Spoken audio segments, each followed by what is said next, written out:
Hello everyone, welcome back to our channel Billion Education where we aim to reach and teach billion population. So guys, आज जो शुरू कर रहे हैं वो है आपके 12th NCERT का पॉल साइंस पार्ट 1। ठीक है गाइस, तो इसका फर्स्ट आज वीडियो लेक्चर है जिसमें हम लोग बात करेंगे फर्स्ट चैप्टर के, that is the cold war era. तो सब लोग ने अपनी लाइफ में कहीं ना कहीं कोल्ड वॉर सुना होगा। कोल्ड वॉर का मतलब ठंडा वॉर हिंदी में, लेकिन लोग जब इसे ठंडा युद्ध जब समझाते हैं तो इसे सच में ठंडा ही बता देते हैं। तो ऐसा नहीं है, कोल्ड वॉर है, वॉर होता है, लेकिन कुछ उसके अलग मीनिंग होती हैं। तो यही जानेंगे हम लोग इस चैप्टर में, the chapter number 1 that is a cold war era. So guys, आगे बढ़ने से पहले जो इस चैप्टर जो हमारे इस चैनल पे पहली बार आ रहे हैं, प्लीज़ अगर आपको हमारा चैनल का कंटेंट सही लगे और वर्थ लगे कि आपके सब्सक्रिप्शन के लिए के लायक है ये, तो प्लीज़ हमारे चैनल को सब्सक्राइब जरूर करना आप, ताकि हमें मोटिवेशनल फील हो और हम लोग और ज़्यादा वीडियो के साथ आपके सामने हमेशा हाजिर रहें। तो आपकी सेवा के लिए हम लोग हमेशा हाजिर हैं। तो स्टार्ट करते हैं overview. This chapter provides a backdrop of entire book.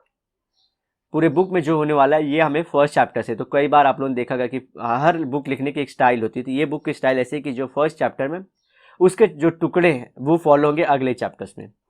The end of the, तो ये चैप्टर की इंपॉर्टेंस अब आपको समझ चुकी क्यों पढ़ना है। The end of the cold war is usually seen as the beginning of contemporary era. Contemporary मतलब आप हमेशा मॉडर्न एरा सुने, कंटेम्प्ररी मतलब ये अभी का जो हमारा चालू है एरा, उसे बोलते हैं। In the world politics, which is subject matter of this book. It is therefore appropriate that we begin the history with a discussion of the Cold War. The chapter shows how the dominance of two superpowers. कौन थे दो super power? एक था United State of America, जिसे हम लोग बोलते हैं यूएसए, और दूसरा है the Soviet union. So guys, आप मुझे यूएसएसआर का फुल फॉर्म कमेंट सेक्शन में लिख के बताएंगे बिना गूगल किए। वो central to the cold war, यही दो लोग थे जिनके बीच में कोल्ड वॉर हुआ था। ठीक है, it tracks the various arenas of Cold War in different parts of the world. Arenas मतलब क्या होते हैं? जहां पे एक्चुअली बैटल होते हैं, तो अलग अलग जगह पे ये लोग एक दूसरे से फाइट करते थे। The chapter wise the non-alignment movement as a challenge to dominance of the two superpowers, ये दो सुपर पावर के उसके अगेंस्ट में बताता हूं कैसे, and describes the attempt by non-alignment countries to establish a new international economic order as a means of attaining economic development. सो आप लोग को पता होगा नेहरू जी भी नाम को प्रपोज करने के लिए एक थे, उनमें से 5 लीडर में से एक लीडर ये थे। इसके अलावा इजिप्ट के, इंडोनेशिया के, यूगोस्लाविया उस टाइम के, जो आज स्लोवेनिया, बोस्निया, ये सब कोसोवो, तो उस टाइम पे यूगोस्लाविया था एक साथ, स्लाविया, और घाना। ये कंट्रीज के लीडर ने भी नाम प्रपोज किया था। ये लोग ने क्या बोला था कि भाई हम किसी के साथ, देखिए दो पोल हो गए थे वर्ल्ड में, यूएसए और यूएसएसआर, तो बोलते हैं आप हमारे साथ हो कि हमारे साथ हो, तो भाई इनका साइड चुनना था। तो नेहरू जी और ये सब जो लीडर थे वो आए, बोले भैया ऐसे साइड चुनेंगे तो भाई फिर हम अभी फ्रीडम पाए हैं, फिर तुम्हारे चंगुल में चले जाएं, तो इससे अच्छा भैया हम किसी के साइड से नहीं है। ठीक है, तो हम लोग एक साथ डेवलपिंग कंट्रीज, बहुत डेवलपिंग कंट्रीज के पार्ट बने, वो बोले हम किसी के साइड से भी नहीं है, हम अपना खुद डिसाइड करेंगे। एंड पॉलिटिकल इंटरडिपेंडेंस, तो क्या हो कि ये इकोनॉमिक डेवलपमेंट तो कर ही पाए और भाई किसी से इन्फ्लुएंस ना हो अपने पॉलिटिक्स में। It concludes with the assessment of India's role in NAM, India का रोल नैम में क्या था, and ask how successful the policy of non alignment has been in protecting India's interest. तो यूपीएससी का फेमस क्वेश्चन है जो हर कोई पूछता है और हर कोई किसी को अटेम्प्ट करना होता है, तो ये एंड ऑफ दिस बुक में सॉल्व है। तो कुछ यहाँ पे अमेरिका सोल्जर रेजिंग, ये सब जो फोटोज के बारे में, उसके बारे में बताया, ये सब अदरवाइज ये जो साइन है वो कम्युनिस्ट का साइन है।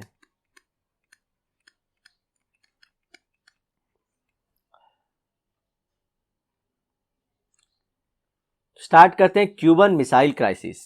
पहले डिटेल में जानेंगे गाइस, चैप्टर जरूर पढ़िए। So in April 1961 the leader of the Union of Soviet Socialist Republics, याद कर लीजिए यूएसएसआर का फॉर्म आ गया है, they worried that the United State of America would invade communist ruled Cuba and overthrow Fidel Castro. जी हाँ, हमारे यूथ आइकॉन जो सब लोग जिसे भगत सिंह को मानते हैं वैसे वर्ल्ड वाइड फिडेल कैस्ट्रो को सब लोग मानते हैं। The president of small island nation, आप अगर क्यूबा का लोकेशन देखेंगे तो बहुत स्मॉल है, end of the coast of United States. तो अगर इस तरह से पूरे यूएसए का मैप आप लोग देखे होंगे तो ये यहाँ पे लिक्विडेटेड है और यहाँ से फिर हमारा पूरा का पूरा साउथ अमेरिका है। तो यहाँ पे क्यूबा सिचुएटेड है, अगर आप देखेंगे ध्यान से मैप तो। क्यूबा गल्फ ऑफ मैक्सिको में,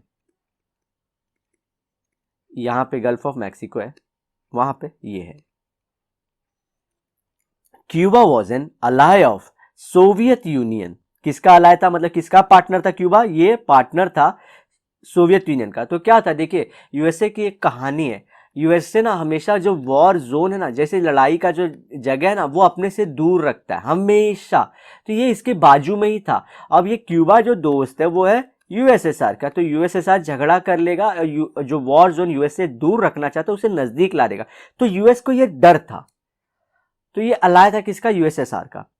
and receive both diplomatic and financial aid from the Russia. दोनों तरह के सपोर्ट मिलते थे उसे।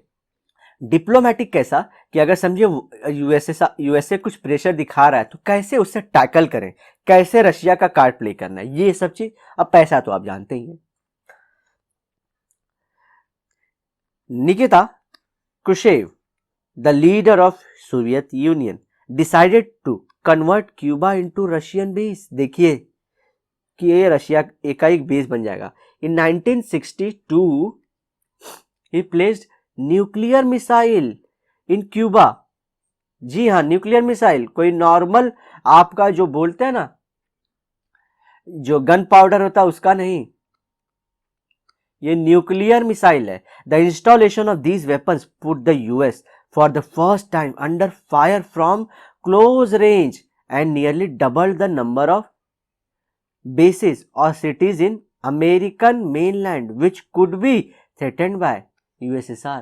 तो सब इसके यूएसएसआर के टारगेट पे आ चुके थे। देखिए ये जोन बनाया है, ये फर्स्ट जोन, ये सेकेंड जोन, ये थर्ड जोन, जो यूएसएसआर ने ट्राई किया था कि इसे हम इस तरह से यूएस को तबाह करेंगे। 3 weeks after the Soviet Union had placed the nuclear weapons in Cuba, अब देखिए कैसे यूएसए बाहर आएगा। Americans became aware of it. The US President John F. Kennedy, बहुत फेमस है, and his advisors were reluctant to do anything that might lead to full-scale nuclear war between two countries। तो ये चाहते नहीं थे कि न्यूक्लियर वॉर हो जाए यूएसए वाले, but they were determined to get Khrushchev to remove the missile and nuclear weapons from Cuba. तो उनको लड़ाई भी नहीं चाहिए थी कि न्यूक्लियर वाली लड़ाई, प्लस चाहिए था कि ये फट से मिसाइल हटाएं। तो देखिए कैसे आएंगे। Kennedy ordered American warships to intercept any Soviet ships heading to Cuba as a way of warning the USSR of his seriousness. तो कोई भी चीज अगर वहां से नाव आ रही है तो भाई सीधा इनको कन्फ्रंट करो, इनको वापस भेजो। A clash seemed imminent in what came to be known as the Cuban Missile Crisis। तो ये मिसाइल क्राइसिस किसके लिए थी? यूएसए के लिए थी। The prospect of this clash made the whole world nervous, क्योंकि भाई फिर से वर्ल्ड वॉर चालू हो सकता है। For it would have been no ordinary war। Eventually, towards greatest relief, both sides decided to avoid the war। The Soviet ships slowed down and turned back. The Cuban Missile Crisis was a high point of what came to be known as the Cold War। The cold War referred to be the competition, the tension and a series of, एक के बाद एक, confrontations between USA and Soviet Union. एक बार हमेशा एक दूसरे के सामने आ जाते थे, चाहे इकोनॉमिक डील हो, चाहे डिप्लोमेटिक डील हो, चाहे जियोपॉलिटिकल इशू हो, चाहे वॉर का इशू हो, चाहे बैटल का इशू हो, चाहे किसी जगह को लेके हो, सब जगह लोग आमने सामने आ ही जाते थे, backed by their respective allies. तो सबके अपने अपने चेले थे, यूएसए के कुछ चेले थे और रशिया के भी चेले थे। Fortunately however it never escalated into a hot war, hot war जिसे बोल सकते हैं world war, that is a full scale war between, जैसे कि सामने से लोग ने डिसाइड कर दे कि अब तो अटैक होगा, तुम या हम रहेंगे। There were wars in various regions with the two powers and their allies involved in the warfare and in supporting regional allies, but at least the world avoided another global war। देखिए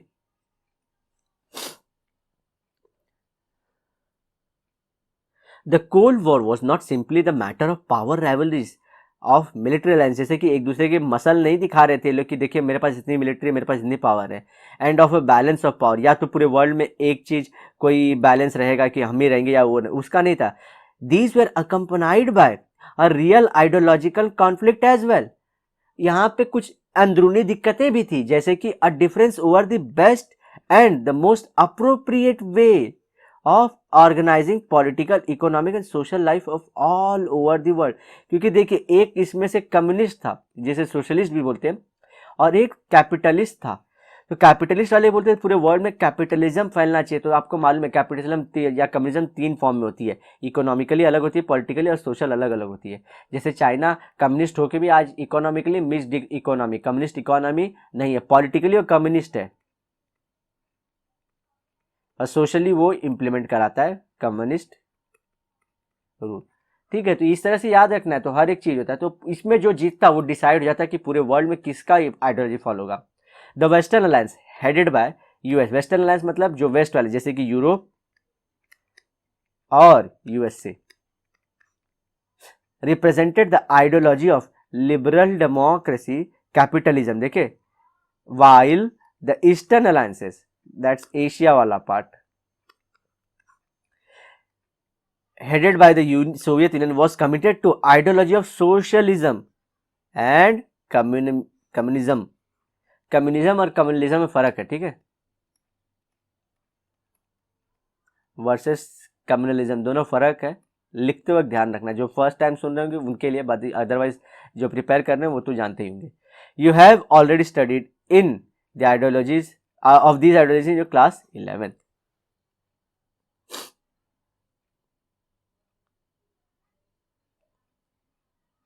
तो एक बार cold war देख लेते हैं क्या होता है। What is cold war? The end of second world war is a landmark in contemporary world politics. Contemporary मतलब after world war 2। In 1945, Allied forces led by US, Soviet, Britain and France defeat the Axis powers। तो देखिए Allied powers याद रखिए और Axis powers याद रखिए। Axis powers led by Germany, Italy, Japan, ending the Second World War। ठीक है, The war had involved almost all the major powers of the world। तो जो भी जितने ज्यादा इकोनॉमिकली फॉरवर्ड थे पॉलिटिकली, उन्हीं को इन्वॉल्व कर लिया था, और साथ में कॉलोनीज तो थी ही, जैसे इंडिया, अफ्रीका वाले, of the region world and spread out to the regions of outside Europe and including Southeast Asia, China, Burma, आज के दिन में बर्मा क्या बोलते हैं, Myanmar, and parts of India's north east. तो नॉर्थ ईस्ट का आप लोगों को मालूम है, जैसे कि पूरा जो हमारा नागा लैंड का इशू है, वहाँ पे जो 1980 में फर्स्ट वर्ल्ड वॉर में और सब उसके बाद गए थे, वहाँ से वो लोग ने जो अपनी नागा काउंसिल बनाया था, ये सब ग्रुप, ये इसकी हिस्ट्री रूटेड है वर्ल्ड वॉर से। ठीक है, तो याद है कि नॉर्थ ईस्ट वाला पार्ट, यहाँ के लोग गए थे वर्ल्ड वॉर लड़ने। The war devastated the world in terms of loss of human life and civilian property. Property और ह्यूमन लॉस दोनों, तो पैसा और पीपल दोनों इसमें लॉस हुआ। The first world war earlier shaken the world between 1914 to 1918। तो ये फर्स्ट वर्ल्ड वॉर था, और ये जो हम बात कर रहे हैं अलाइड एक्सिस पावर, ये सेकेंड वर्ल्ड वॉर का है।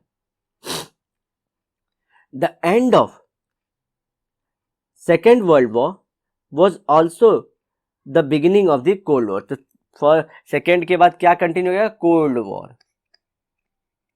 The world war ended when United state drop 2 atomic bomb, सबको पता है जापान के हिरोशिमा एंड नागासाकी में 1945, कॉजिंग जापान टू सरेंडर, और उसी के साथ वर्ल्ड वॉर खत्म हो गया। Critics of the US decision to drop the bombs have argued that the US knew that the Japan was about to surrender and that it was unnecessary to drop the bomb।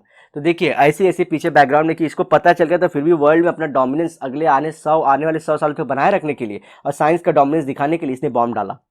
They suggest that the US action was intended to stop the Soviet Union from making military and political gains in Asia. मतलब वो कुछ भी कर सकता है US अपना डर, क्योंकि जापान के थ्रू वो पूरा, जापान और साउथ कोरिया के थ्रू वो पूरा अपना बेस बनाया ना यूएसए एशिया में and elsewhere, and to show Moscow that the United State was supreme.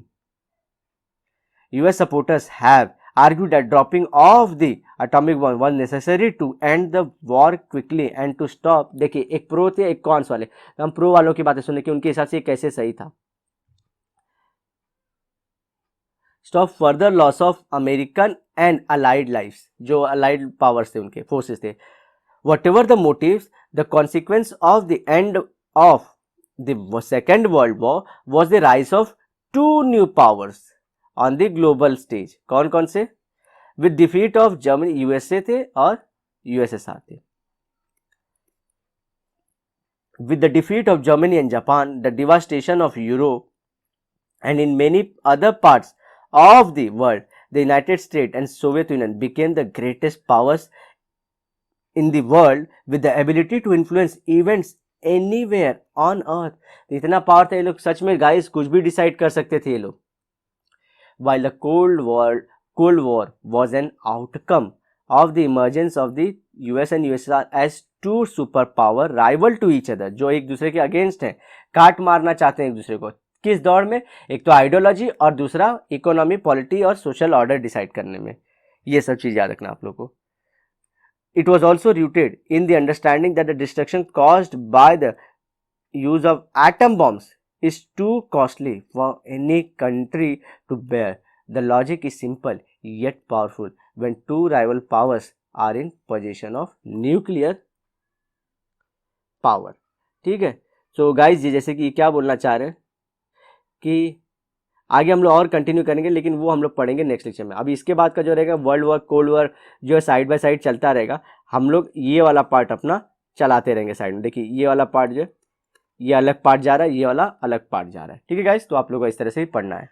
सो यहाँ पे हमको ध्यान रखना है कि हम लोग जब नेक्स्ट टाइम मिलेंगे गाइस, तो उससे पहले आप ये वीडियो को अच्छे से देख लीजिए, चैप्टर को रिवाइज कर लीजिए, और आप अपना सपोर्ट हमें through like, share, comment and subscribe जरूर दिखाना गाइस, क्योंकि आपके ही ये सपोर्ट से हम लोग आगे बढ़ सकते हैं। तो प्लीज़ अपना सपोर्ट दिखाइए और मिलते हैं नेक्स्ट लेक्चर में। Till then bye bye, have a great and nice day ahead.